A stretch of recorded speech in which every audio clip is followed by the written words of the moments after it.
Sridevi drama company latest promo వచ్చింది. ఈ వారం అట్ల తద్ది స్పెషల్ అంటూ ఎపిసోడ్ కూడా చేశారు. ఇక ఈ ఎపిసోడ్కి హీరో వరుణ్ సందేశ్ తన కొత్త సినిమా కానిస్టేబుల్ టీంతో ప్రమోషన్స్ కోసం వచ్చాడు. ఈ ప్రోమోలో బద్రీ సినిమాకి 25 ఏళ్ళు అంటూ ఓ స్పెషల్ పర్ఫార్మెన్స్ ఇచ్చారు. బద్రీ సినిమాలో సాంగ్స్కి స్టేజ్ మీద కీర్తి భట్ డ్యాన్స్ చేసింది. ఈ పర్ఫార్మెన్స్ చూసిన తర్వాత ఇంద్రజ పవన్ కళ్యాణ్ గురించి ఇంట్రెస్టింగ్ కామెంట్ చేశారు. ఈ ప్రోమో గురించి తెలుసుకునే ముందు మన ఛానల్ని ఫస్ట్ టైం చూస్తున్న వాళ్ళు దయచేసి సబ్స్క్రైబ్ చేసుకోండి.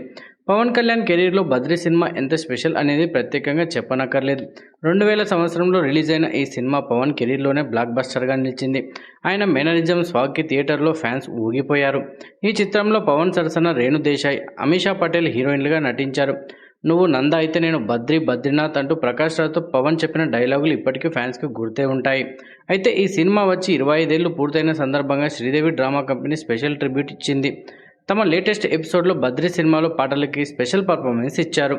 సీరియల్ నటి కీర్తి భట్ సహా మరికొంతమంది చేసిన ఈ డ్యాన్స్కి ఇంద్రజ చేసిన కామెంట్స్ వైరల్ అవుతున్నాయి. అమ్మాయిలందరికీ ఒక డ్రీమ్ బాయ్ పవన్ కళ్యాణ్ గారు అంటూ ఇంద్రజ అన్నారు. దీంతో పాటు అట్ల తద్ది స్పెషల్గా ఈ ఎపిసోడ్ చేశారు. వరుణ్ సందేశ్ తన కొత్త మూవీ కానిస్టేబుల్ ప్రమోషన్స్ కోసం డ్రామా కంపెనీకి వచ్చాడు. అట్ల తద్ది కావడంతో స్టేజ్ మీదే లేడీస్ అంతా అట్లు వేసి హడావిడి చేశారు. అట్ల తద్ది పండుగ రోజు అట్లు కాంపిటీషన్ అన్నమాట అంటూ కొంతమంది రష్మి పోటీ పెట్టింది. ఇంతవరకు బాగానే ఉంది, కానీ పాపం అట్లు టేస్ట్ చేసి ఎలా ఉన్నాయో చెప్పాలని వరుణ్ సందేశ్ని ఇరికించేశారు. వరుణ్ సందేశ్ తినలేక తింటూ మొత్తానికి మేనేజ్ చేశాడు.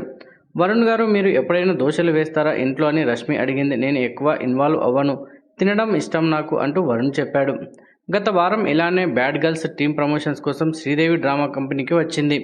ఈ సందర్భంగా ఆ సినిమాలో పాటని స్టేజ్ మీదే ఆలపించారు రచయిత చంద్రబోస్. Music director Anup Rubens. ఈ పర్ఫార్మెన్స్ జరుగుతున్న సమయంలో ఆ పాటలో సాహిత్యానికి రష్మి కన్నీళ్లు పెట్టుకుంది. ఈ పాటలో చెప్పినట్లు చూసుకునే అబ్బాయి వస్తే ప్రతి అమ్మాయి చాలా లక్కీ అంటూ ఎమోషనల్ అయింది రష్మి. ఆ ఎపిసోడ్లో చంద్రబోస్ని ఆది చాలా ఆట పట్టించాడు. దెబ్బకి నీకో దండంరా బాబు అంటూ చంద్రబోస్ కూడా సరదాగా అన్నారు. ఇలా వారం వారం ఒక థీమ్తో ఆడియన్స్ని ఎంటర్టైన్ చేస్తుంది శ్రీదేవి డ్రామా కంపెనీ. వీడియో నచ్చితే లైక్ చేయండి, షేర్ చేయండి, మన ఛానల్ సబ్స్క్రైబ్ చేసుకొని మరో ఇంట్రెస్టింగ్ వీడియోతో మళ్ళీ కలుద్దాం.